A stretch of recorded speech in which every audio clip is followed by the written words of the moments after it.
बहुत बढ़िया। और बच्चों की साइकोलॉजी पे काम करता हूँ। 47 साल की उम्र हो जाने के बाद मुझे एहसास हुआ कि अपने शौक को मैंने पूरा कभी नहीं किया।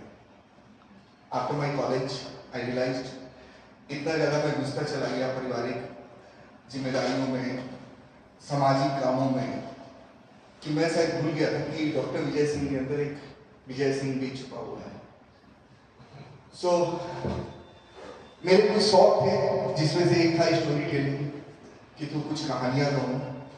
वो कहते हैं ना कि कभी कभी ख्याल आता है कि कुछ किस्से कहूँ, कभी कभी ख्याल आता है कि कुछ किस्से कहूँ, फिर सोचता हूँ कि किस्से कहूँ। क्या बात। ये एक स्टोरी है जो अधिकतर कुछ मैं जाना चाहता हूँ सैड स्टोरीज के लिए। मेरे कुछ पॉडकास्ट स्टोरीज हैं लगभग 50-60 के करीब। तो मैं जनरली सैड स्टोरीज करता हूँ। मेरे कुछ आप लोगों ने अगर देखे हो तो पता नहीं।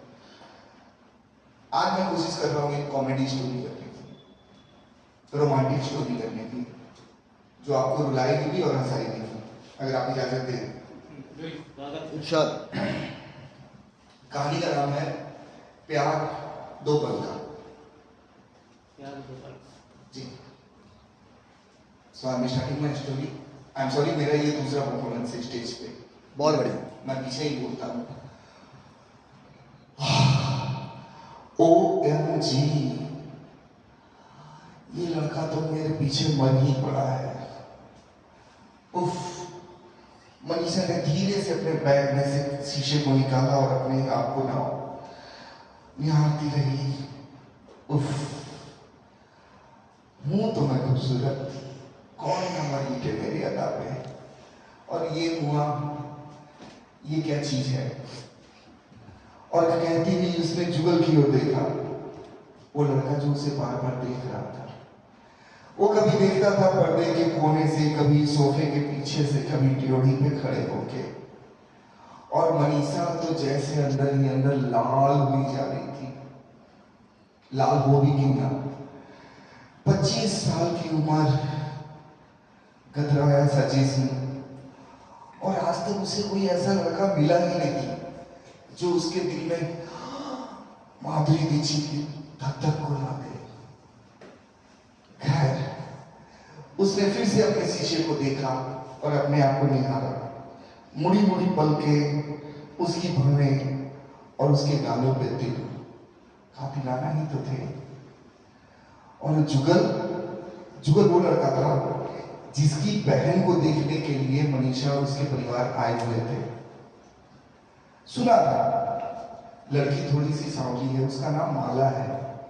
सभी लोग लड़की देखने में लगे थी, सभी लोग लड़की ही देख रहे थे। और ये मुआ जुगल, ये भी तो लड़की ही देख रहा था। मनीषा ने ठंडी आह भरते हुए दूसरे कोने में जाने की कोशिश की और जुगल की नजरें उसके पीछे पीछे जा रही थी। और मन ही मन मनीषा के दिल में एक गाना बज रहा था, तो ये लड़का अल्लाह कैसा है दीवाना मुझको। और शायद कहीं से जुगल भी गा रहा था, एक लड़की को देखा तो ऐसा लगा जैसे। और जुगल को देखते हुए वो सोचने लगी, क्या किस्मत पाई है मैंने। आज मुझे भैया के लिए भी लड़की देखनी है और शायद मेरे लिए भी लड़का मिल जाए। लड़का वैसे है तो हैंडसम। तभी उसकी नजर जुगल के बगल में जुगल की लगी हुई तस्वीर पे गई। लंदन रिटर्न था जुगल, एकदम मसल मैन ऋतिक रोशन की तरह से। कौन लड़की ना मर मिटे इस पे। और जुगल की नजरें तो जैसे मनीषा से हट ही नहीं रही थी। वो मुस्कुराए जा रहा था और उसके दो साथी पता नहीं क्यों इसे कोनी मार के उसे सताए भी जा रहे थे। सडनली मनीषा के मन में हाय मेरे जुगल को मत मारो ऐसे। उसके दिल में शायद कुछ अंगड़ाई ले रहा था। और तभी जुगल पानी लेकर आया और उसने कहा, एक्सक्यूज मी, पानी लेंगे प्लीज। उफ, उफ उफ, कितनी बेताबी है, बंदे को बात करने के लिए तरसा जा रहा है। और जुगल उसने कहा था प्लीज आप यहाँ बैठ जाइए। और बैठकर मनीषा सोचने लगी ये शायद मुझे बिठा कर ही निहारना चाहता है। उसकी नजर उधर लड़की की तरफ भी गई थी। लड़की थोड़ी सांवली थी, माला, शायद कई 16 सोमवार किए होंगे तब हमारे घर से रिश्ता आया था, ऐसा मनीषा सोच रही थी। हो सकता है लड़की ने जाने कितनी बार प्लेटें सजाई होंगी मेहमानों के लिए, और शायद जुगल की बहन नहीं लगती थी, शायद हॉस्पिटल में बदली हो गई होगी। लेकिन जो होना था वो तो होना ही था। किसी लड़की को मेरी भाभी बनना है और मुझे इसकी। मनीषा ने उसे गौर से देखा। इसकी जितनी इज्जत हमारे घर में होगी उससे ज्यादा इज्जत तो मेरी होनी चाहिए। हाय, तभी जुगल ने टीवी ऑन कर दिया और टीवी पे भी गाना आ रहा था, तुमको देखा तो ये ख्याल आया। और मनीषा जैसे छेद भी गई। मनीषा ने सोचा उफ, अगर इनसे मेरी शादी होगी, उफ, मैं तो इन्हें बोलने लगी, इसे बोलना चाहिए था। हम शायद मॉरिशस में जाएंगे हनीमून मनाने और हमारे बच्चों के नाम एम और जे से होंगे। क्या नाम होगा हमारे बच्चों का? हमारे बच्चों का नाम होगा मनोज, और लड़की हुई तो मंजू, और लड़के हुए तो मजबूर, मुलजिम, मुलाजिम, मजलूम। तेरे लिए अलग नहीं, दो ही बच्चे अच्छे हैं, दो ही बच्चे अच्छे हैं क्योंकि मुझे दो ही नाम आते हैं। सोचती हुई मनीषा अपनी होने वाली भाभी की तरफ देख ही रही थी, तब तक जुगल कुछ लिखता हुआ दिखाई दिया और उसने वो कागज एक लड़के को बुलाया। वो लड़का वो कागज लेकर मनीषा की तरफ आया और कहा, आंटी ये कागज भैया ने दिया है। मनीषा का दिल धक से भर गया। उफ, इस बंदे ने दिल की बात कागज पे लिख के मुझे दे ही दिया। उसने फिर से शीशा निकाला और अपने आप को गौर से देखा। मिसेज जुगल ऐसे ही होनी चाहिए ना।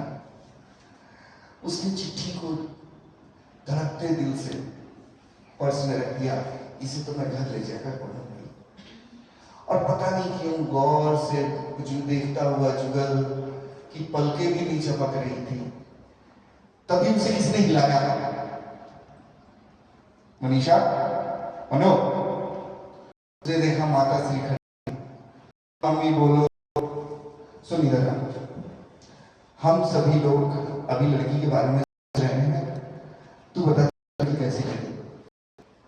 ठीक तो है माँ। तभी दादा बोला, अरे देखती लड़की काली है, काली, ऐसे लेके जाओगे? माँ ने मुकेश के ऐसी नहीं, लेकिन पढ़ी लिखी घर।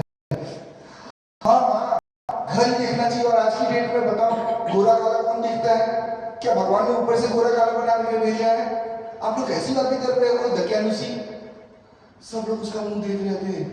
हे भगवान, ये कल तक गोरा गोरा करने वाली लड़की आज इसको क्या हो गया है? और उधर मनीषा, आज मैंने अगर स्टैंड नहीं लिया इस लड़की को तो मेरे सपने टूट जाएंगे। मेरा हनीमून, मेरे मनोज, मेरे मंजू, मेरा मॉरिशस क्या होगा? और सभी लोगों ने बात करके कहा, ठीक है, हम लोग आपको घर जाकर बताएंगे। और पूरा काफिला कार में बैठ के निकलने ही वाला था, तब तक उसने देखा कि जुगल खिड़की से देखकर उसको मुस्कुरा रहा था और जुगल ने इशारा किया था, पढ़ लेना। खैर, मनीषा घर गाड़ी आई और रास्ते भर गाड़ी भले ही रोड पे चल रही थी, लेकिन मनीषा हवा में उड़ रही थी। और घर पहुंचने के साथ ही दादी जोर से चिल्लाई, अरे जल्दी से दरवाजा खोलो, मुझे बाथरूम जाना है। चाबी किसके पास है? चाबी किसके पास है? पता चला मनीषा के पास है।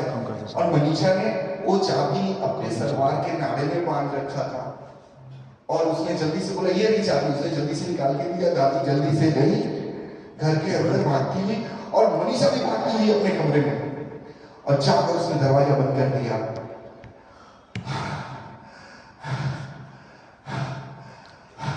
धड़कते दिल से उसने लेटर को खोला और